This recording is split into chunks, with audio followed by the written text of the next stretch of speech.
सो chapter 5 कर रहे थे हम, मॉर्फोलॉजी ऑफ फ्लावरिंग प्लांट्स।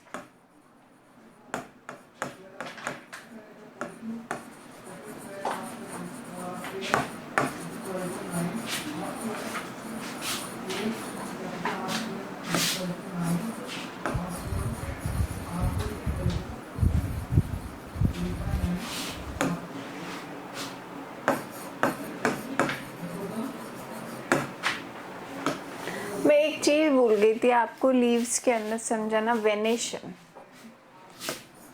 अभी देखी थी मैंने बुक, तब लीव्स में वेनेशन नहीं बताया था मैंने।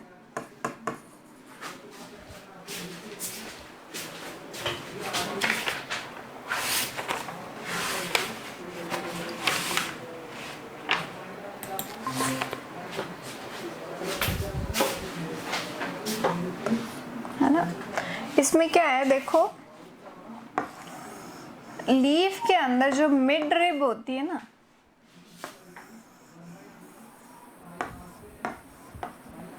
लीव्स के अंदर जो मिड रिब होती है, अगर इसके अंदर डिवीजन आ जाते हैं, लाइक ये ऐसे इस तरीके से डिवाइड हो रही है,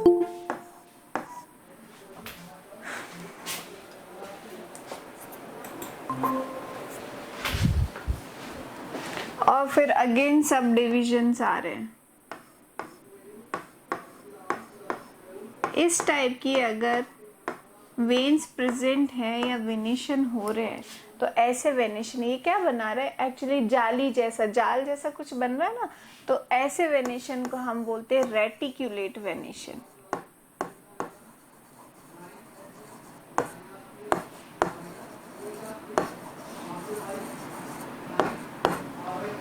रेटिक्यूलेट वेनेशन। दूसरा वेनेशन होता है पैरेलल वेनेशन।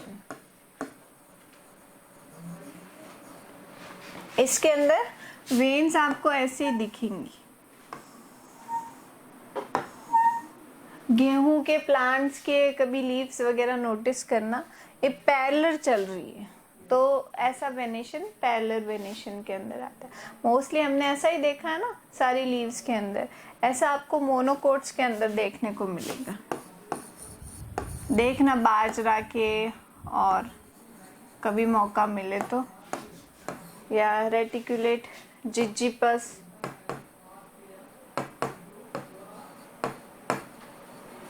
उसके अंदर भी ऐसा ही रेटिकुलेट वेनेशन प्रेजेंट होता है।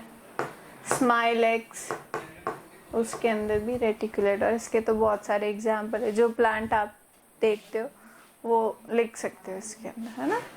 ये टॉपिक रह गया था लीव्स के अंदर। चलो, अब मेरा आप लोगों से क्वेश्चन है, कुछ प्रॉब्लम है यहाँ तक मॉर्फोलॉजी के अंदर जो मैंने पढ़ाया है, कुछ टॉपिक नहीं समझ में आया तो आप बता सकते है।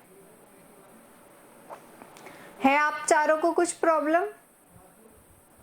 Sulochana, Yanshika and Ankit? No ma'am, नहीं है, फाइन।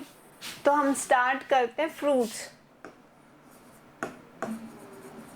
फ्रूट्स नहीं करवाया था ना कल मैंने? ठीक है, फ्रूट्स। मैम हाँ मैम वो फ्लावर में थोड़ी दिक्कत थी, ये पेज नंबर 73 में आपने कराया था ना, वो कैम से पिस्टल ऊपर होती फिर नीचे होती। क्या बोलो, क्या बोल रहे हो? पेज नंबर थोड़ी देखूंगी मैं अभी यहाँ पे, क्या है ये? अच्छा, पोजीशन ओवरीज की। Yes ma'am. क्या समझ में नहीं आया ये? मैम ये लास्ट में समझ में नहीं आया। मतलब वापस इसको पूरा समझाना है या कोई पॉइंट इसके अंदर नहीं समझ में आया? मैम एक बार इसको वापस से बता देते ठीक रहता। ठीक, देखो पहले ये इसकी प्रॉब्लम सॉल्व कर लेते हैं। See, on the basis of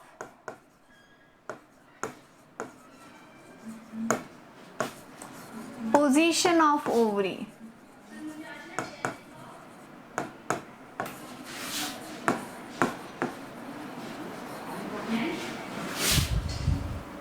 flowers are divided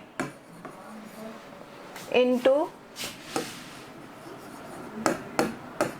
these categories.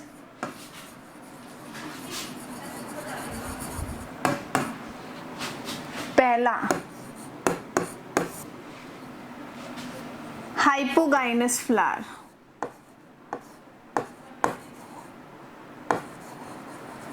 Hypogynous, hypo का मतलब होता है नीचे। अब नीचे क्या होगा, इसमें जो भी फ्लावर के दूसरे पार्ट है वो नीचे होंगे, थोड़ा उल्टा है, ओवरी नीचे नहीं होगी, फ्लावर के जो दूसरे अपेंडेजेस है they all are down rather than ovary. जैसे ये ओवरी है, ये सिचुएटेड है थैलेमस पर, है ना, ये थैलेमस है, तो ये सुपीरियर कंडीशन में ओवरी, और अब इससे नीचे से दूसरे पार्ट्स निकलेंगे।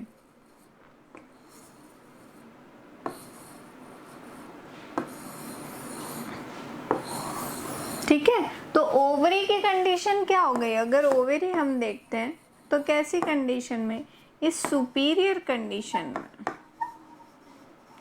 पर हमने हाइपोगाइनस क्यों लिखा है इसके अंदर, ये कंफ्यूज कर देता है। हाइपो से आप लोग समझ जाते हो कि ओवरी खुद नीचे, ओवरी नीचे नहीं होती, ओवरी तो सुपीरियर कंडीशन में होती है, लेकिन दूसरे फ्लावर के जो पार्ट्स होते हैं वो इंफीरियर कंडीशन में होते हैं। सो is it clear? First hypogynous, से यस और नो? Yes ma'am. ठीक है, सेकंड है पेरिगाइनस।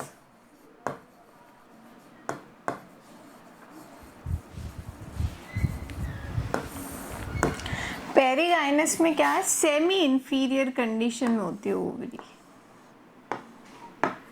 सेमी इंफीरियर कैसे होता है कि ये थैलेमस थोड़ा सा ऐसे बढ़ जाता है और ये पूरी नीचे नहीं है, हल्की सी जरा सी नीचे है, और यहाँ से दूसरे पार्ट्स फ्लावर के दूसरे अपेंडेजेस निकल रहे। इसमें ना पेरिगाइनस में दो डायग्राम दिए, एक में थोड़ा थैलेमस बड़ा दिखा है, एक में थोड़ा थैलेमस छोटा दिखा है। तो ये दूसरी जो भी चीजें हैं, दूसरे फ्लावर के जो भी अपेंडेजेस है, ये कहाँ पे, ये पोर्शन पे, इस पोर्शन को हम क्या बोलते हैं, actually this is the rim of flower, it is known as perianth. तो ओवरी की जो कंडीशन होती है सेमी इंफीरियर कंडीशन होती है।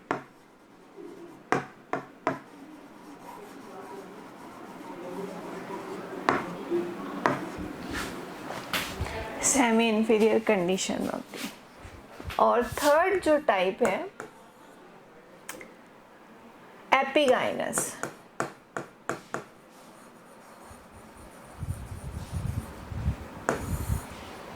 एपिगाइनस कंडीशन में होगी। एपिगाइनस में क्या है, ओवरी कंप्लीट इंफीरियर हो जाएगी ये ओवरी, और थैलेमस क्या करता है, इसको पूरा ही ऐसे ही कवर कर लेगा यहीं से, ये थैलेमस ये नीचे कंप्लीट, और यहाँ पे ये दूसरे अपेंडेजेस निकल। तो अब आप इसमें देखो, दूसरे तो ऊपर उठे हुए दिख रहे, ओवरी नीचे नजर आ रही है ना। तो ओवरी कौन सी कंडीशन में आ गई इसके अंदर, इंफीरियर कंडीशन में।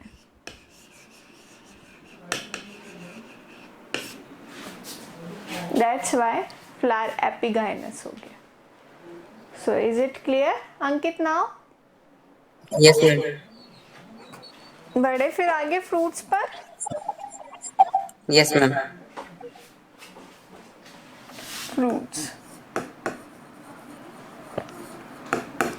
देखो, फ्रूट्स को फर्टिलाइजेशन के बेसिस पे, फर्टिलाइजेशन क्या होता है कौन बताएगा?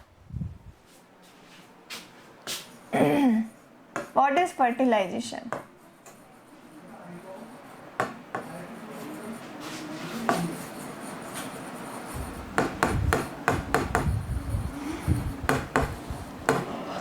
क्या होता है फर्टिलाइजेशन? आप चारों में से कौन बताएगा? The fusion of spores into the ovary. Fusion of male and female gamete. अब जरूरी नहीं हर जगह यस स्पोर मैम। बनेंगे ना, we are talking ma'am about. मैं तो फ्लावर के बेसिस पे कह रहा था। हाँ, फ्लावर में कहाँ स्पोर्स है, अच्छा हाँ। पोलन ग्रेन्स बोलेंगे आप तो। बेसिकली हाँ फ्यूजन कोई ऑफ नहीं। मेल एंड फीमेल गैमेट, इनके फ्यूजन को हम फर्टिलाइजेशन कहते हैं। तो on the basis of fertilization we will divide flower into two category, true fruits and false fruit. True fruit वो फ्रूट होंगे जिनके अंदर, या फ्रूट्स डेवलप्ड फ्रॉम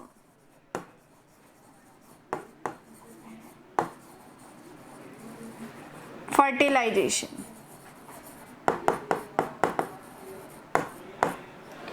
फर्टिलाइजेशन होगा उसके बाद फ्रूट्स बनेंगे, फर्टिलाइजेशन एसेंशियल है। और दूसरा, fruits developed by ovary, ovary he fruits बनाती है और फ्लावर का कोई भी पार्ट फ्रूट नहीं बनाएगा। क्लियर? फॉल्स फ्रूट,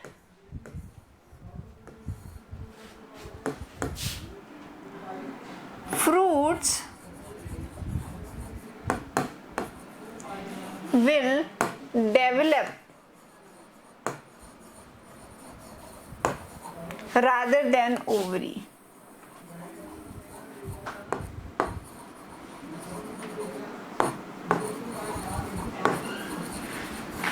ओवरी के अलावा कोई भी पार्ट फ्रूट के अंदर डेवलप हो सकता है, प्लस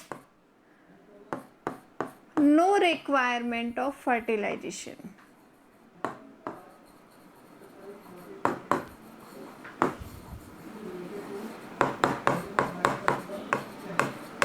फर्टिलाइजेशन की कोई जरूरत नहीं है यहाँ पे, होगा तो भी चलेगा, नहीं भी होगा तो भी चलेगा, लेकिन मेन कंडीशन ओवरी के अलावा कोई भी पार्ट, या ओवरी, अगर ओवरी खुद बन रही है तब फर्टिलाइजेशन नहीं होगा उसके अंदर, और फर्टिलाइजेशन हुआ है तो ओवरी के अलावा कोई भी पार्ट फ्रूट के अंदर कन्वर्ट हो सकता है। ठीक है, ये होते हैं true fruits and false fruit. एक ट्रू फ्रूट के अंदर और क्या होता है, 3 लेयर्स होती है फ्रूट के अंदर, there are 3 layers.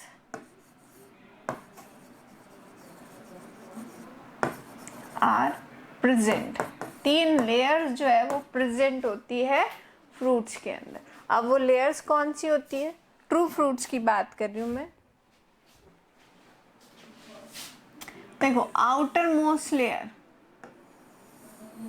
This is the outer most layer, is known as pericarp. इसे हम क्या बोलते हैं, pericarp. Inner most layer, endocarp, and the middle one, ये जो मिडल है ये वाला,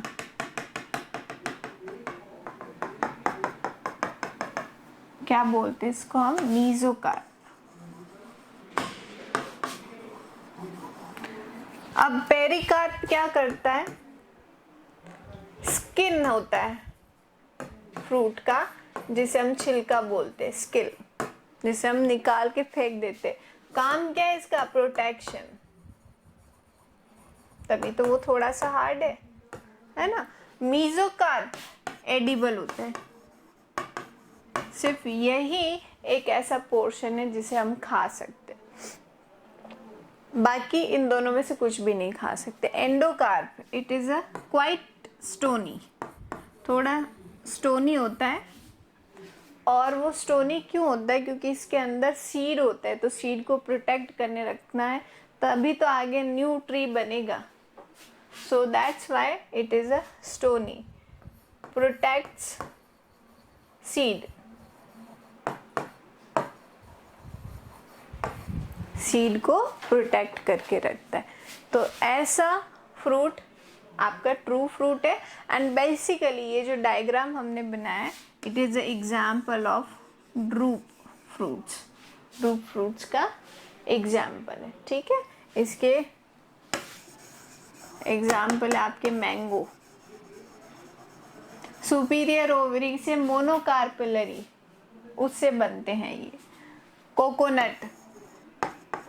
मैम हाँ, मैम जिस जगह तरबूज है मैम वो किस तरीके का फ्रूट है? उसमें तो बीज है ना अलग अलग जगह होती है, मतलब फैले हुए होते हैं। हाँ, तो ट्रू फ्रूट्स है उसके अंदर तो। अच्छा। ओवरी ही बनी है वो, ओवरी के थ्रू ही बना है वो, तो ट्रू फ्रूट का ही एग्जाम्पल है। ठीक है, मैंगो है, कोकोनट है ये। तो देखो मैंगो में ही छिलका होता है, अंदर ये सेंटर से सीड निकालते हैं, एंडोकार्प कवर रहती है उसके अंदर, फिर उसके अंदर सीड होता है ना। कोकोनट में पेरिकार्प, जो ग्रीन कोकोनट होता है ना उसमें पेरिकार्प विजिबल होती है, ग्रीन कलर वाली। बाकी जो सूख जाते हैं ब्राउन कलर, फिर तो आपको मीजोकार्प ही विजिबल होती है, जो फाइब्रस होती है वही नजर आती है। और एंडोकार्प इसकी टफ होती है, स्टोनी होती है, जो हम तोड़ते हैं फिर अंदर वाली चीज हम खाते हैं, है ना। और उसके अंदर होता है कोकोनट वाटर, तो it is example of endosperm. वो एंडोस्पर्म होता है उसका, जिसके अंदर सीड प्रोटेक्टेड रहता है। ये है आपके फ्रूट्स। फ्रूट समझ में आ गए सबको। अब हम बात करते हैं सीड्स की। सीड्स दो टाइप के होते हैं, मोनोकोट और dicots, on the basis of कोटाइलिडेंस।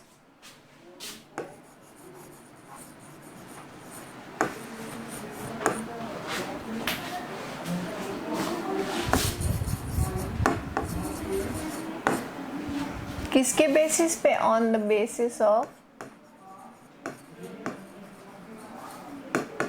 कोटाइलिडेंस।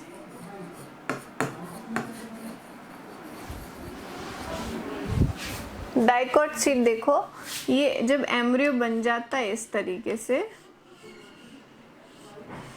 ये एम्ब्रियो बन चुका है, तो इसके पास क्या होते हैं? दो कोटाइलिडेंस इस तरीके से प्रेजेंट होते हैं, एक यहाँ पे, दूसरा कोटाइलिडन यहाँ पे। हम चना खोल के देखते हैं ऐसा ही कुछ दिखता है, हम मूंगफली खोलते, बादाम खोलते, सब ऐसे ही दिखते हैं। जहाँ जहाँ दो कोटाइलिडेंस है वो डाइकोट है। ये सेंटर के अंदर ये क्या है? दिस इज द एम्ब्रियो, ये एम्ब्रियो है।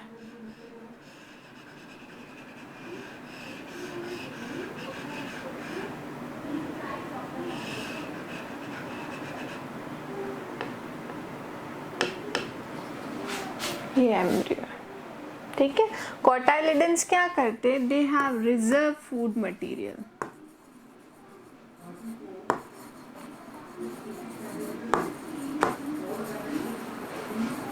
खाना इनके अंदर स्टोर्ड रहता है in the form of sugar, in the form of fat, in the form of proteins, किसी भी फॉर्म में स्टोर्ड रहेगा। तो मूंगफली खाते हैं ना क्या खाते हैं? कोटाइलिडन से तो खाते हैं उसके, sorry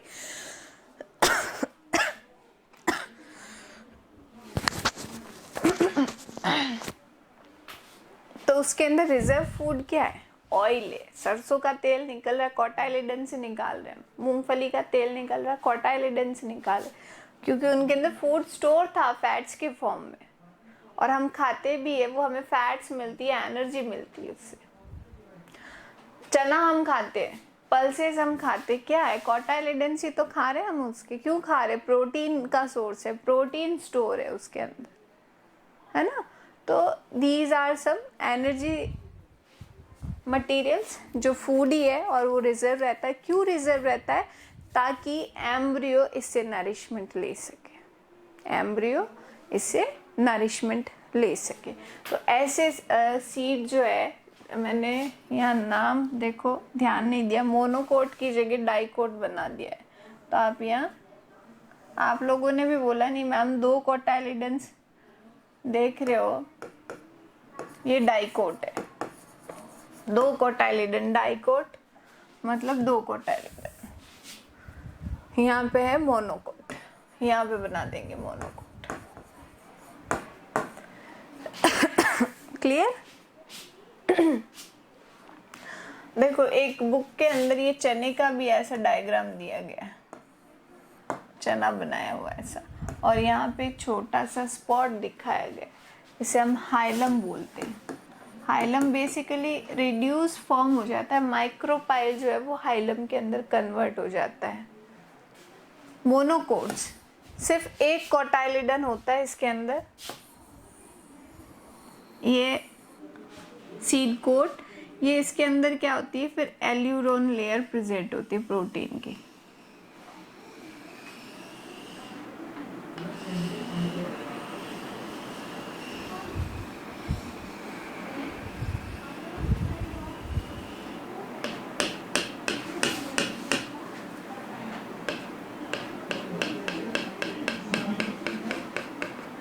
This is the proteinaceous layer.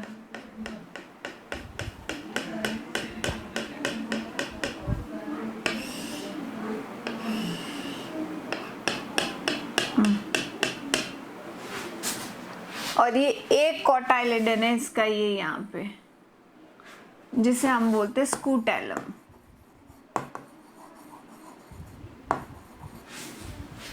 क्या बोलते हैं, स्कूटेल। ठीक है, इसके अंदर क्या होते हैं, प्रोटेक्टेड फॉर्म में कोलियोप्टाइल और कोलियोराइजा प्रेजेंट है। ये है कोलियोप्टाइल, यहाँ है कोलियोराइजा। दिस इज द प्लीम्यूल, और ये जो प्रोटेक्टेड है ये है कोलियोराइजा, कोलियोप्टाइल सॉरी, प्लीम्यूल को प्रोटेक्ट करने के लिए कोलियोप्टाइल है, TIL है, और ये है कोलियोराइजा जो प्रोटेक्ट करता है रेडिकल को। रेडिकल को प्रोटेक्ट करने के लिए ये जो है कोलियोराइजा।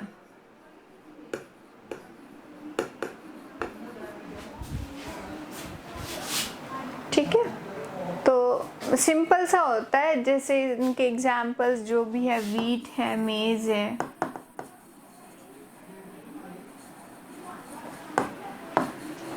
मेज, ये सब मोनोकोट के एग्जाम्पल। और क्या, बार्ले हो गया, मोनोकोट्स के एग्जाम्पल। ऐसा राइस हो गया, इसी तरीके के नजर आते हैं वो। और ये डाइकोट्स, इसमें कहाँ होगा प्लीम्यूल, ये ऊपर वाला जो रीजन है ये प्लीम्यूल है, और नीचे वाला है रेडिकल।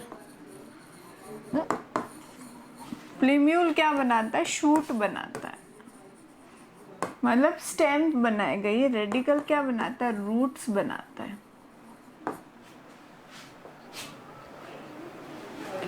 ये रूट्स बनाता है। तो इज इट क्लियर, आप लोगों को समझ में आया?